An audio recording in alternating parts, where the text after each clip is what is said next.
para manter a cabeça fora d'água. De modo que se a gente cair no chão, no meio da rua, no meio dessa corrida que todos estamos, a que todos estamos submetidos, a gente não tem a menor certeza de que a gente vai ter concretamente uma mão para nos amparar.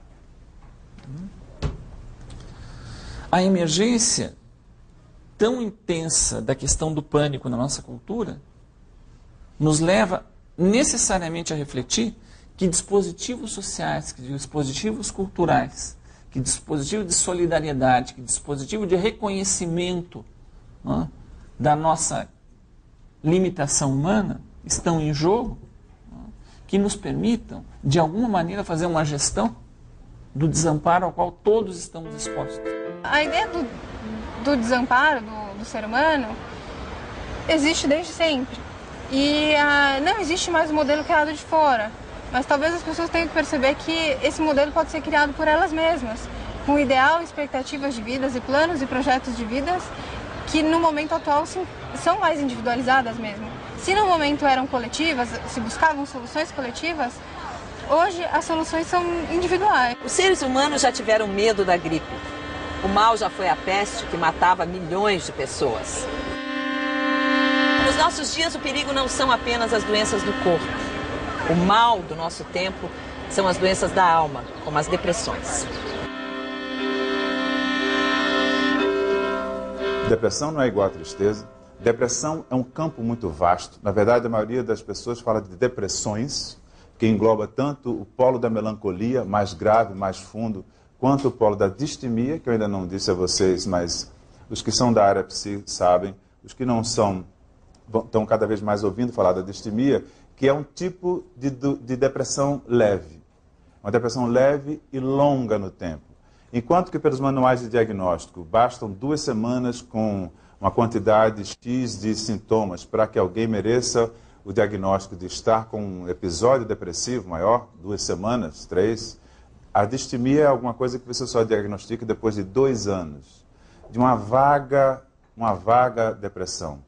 Uma ausência de capacidade de elaborar projetos na vida, um vago sentimento de que a vida não tem muito sentido, de que não se sabe para onde vai, uma falta de interesse nas coisas que faz. Entre uma pessoa que é diagnosticada como tendo distimia, uma pessoa com uma grave depressão melancólica que tenta se matar de qualquer jeito, há evidentemente um espectro muito grande. O que é a depressão do ponto de vista da fenomenologia? Isto é, do ponto de vista de quem está deprimido, o que se passa? A gente tem dificuldade, por exemplo, de ser criativo.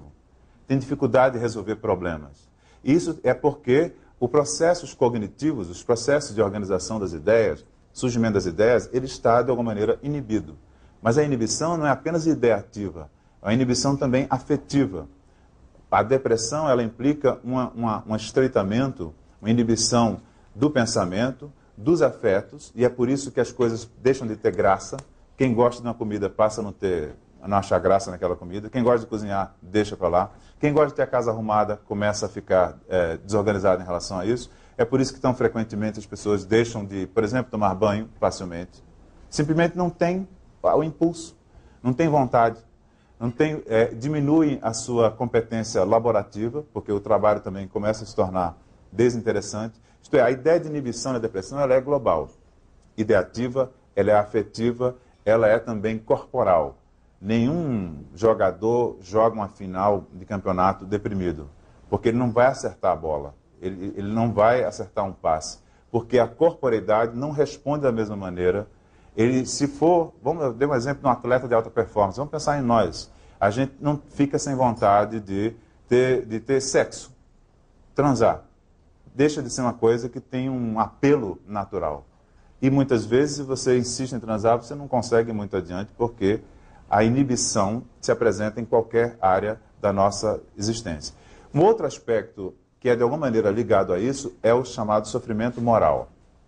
O sofrimento moral significam todos esses sintomas típicos da depressão, onde a gente se culpabiliza pelo fracasso que a nossa vida demonstra que é, pela falta de sentido do que eu fiz até hoje, pela incompetência que eu tenho para conseguir um bom emprego, para poder não ser despedido, ou para poder estar adequadas às expectativas que se recaem sobre mim na escola, no trabalho, no meio dos amigos, etc.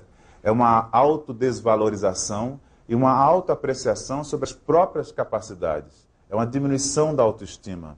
E, sobretudo, se culpabiliza pelo fracasso que a gente vê colorindo a nossa existência. Isso é muito importante, eu acho, pela última coisa que é, no mundo em que a gente vive hoje em dia, a gente é tão individualmente livre, a gente também é responsável, e, portanto, os nossos fracassos recaem sobre nós, muito mais do que sobre as condições em que a gente vive. A gente hoje trata muito mais facilmente depressão do que tratava nos anos 50. Do que nos anos 40, então nem se fala. A gente não tinha praticamente antidepressivos nos anos 40. Hoje em dia nós temos muitos, de vários tipos. Qual é o problema que a gente vê hoje em dia associado ao problema da depressão? É uma hipermedicalização, que é feita não apenas por psiquiatras. Aliás, hoje em dia, na maior parte, não é feita por psiquiatras.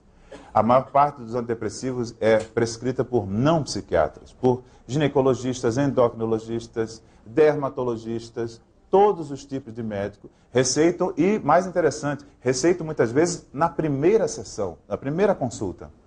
E muito rapidamente. Isto é, o uso do antidepressivo virou quase uma moda. Qualquer tristezinha ou qualquer mal-estar, as pessoas acham que estão com depressão, porque esse mês eu não quis sair de casa, estou com depressão. Não precisa você perder seu tempo indo fazer coisas que você gosta. Abriu a caixinha e toma uma pílula, acabou. Você já não está mais com depressão. Tem gente que tem 5, 7 filhos, está cheio de problema, perde a casa da enchente, perde o barraco. Não tem tempo de entrar em depressão, não tem tempo de ficar triste. Por quê? Se ela parar de trabalhar, quem vai cuidar do filho? Essa coisa de que isso é coisa de rico, pobre não tem depressão, isso é um conceito muito errado. Depressão é doença. É uma coisa, independente da classe social, independente do tempo que você tem, é uma doença que trava toda a sua vida. E realmente, essa imposição da mídia, essa imposição da sociedade pela felicidade, você tem que ser feliz, você tem que ter isso, você tem que ter aquilo. Realmente é uma construção, é uma educação que a gente tem, que hoje em dia, por que na época dos meus avós não existia tanta gente depressiva? Porque na época dos nossos avós a coisa era outra, a sociedade era outra. A luta pelas conquistas da vida eram outra. Prozac, Rivotril, Lexotan. Você com certeza já ouviu falar desses medicamentos. Os psicofármacos hoje são tão banalizados que o seu uso já atinge jovens e crianças. Para se ter uma ideia, as vendas de uma droga psiquiátrica receitada para crianças e adolescentes hiperativos triplicaram nos últimos 5 anos no Brasil. Quando a gente começa a discutir hoje os quadros psicopatológicos infanto-juvenis, a gente vai ter que falar de TDAH, não é? De TOD, que é o transtorno opositivo desafiador, é o nome que ele ganhou, mas a gente também fala do TID, dos transtornos invasivos do desenvolvimento, do TAG, do transtorno de ansiedade generalizada na infância, do TAB, o transtorno afetivo bipolar, ou seja, são essas as letras que compõem o panorama do campo da psiquiatria infantil. Bem, isso é, né, um dos fenômenos, isso é moeda corrente no campo.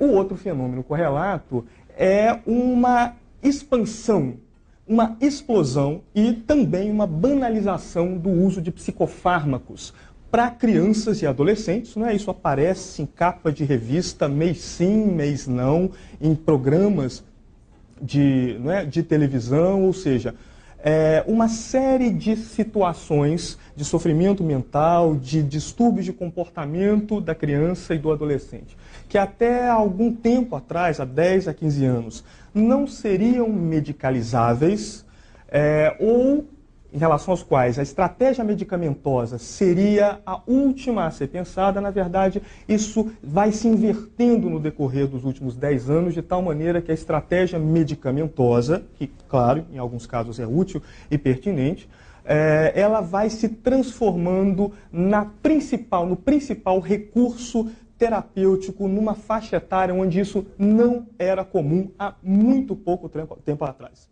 O que será que está acontecendo? Será que é o diagnóstico? Será que são as tecnologias diagnósticas que melhoraram e se tornaram mais acessíveis? Né? Será que as crianças estão mesmo apresentando outras formas de manifestar seu incômodo, seu sofrimento mental? Ou será que a gente está dando novos nomes para experiências que já existiam, mas que não eram descritas necessariamente ou exclusivamente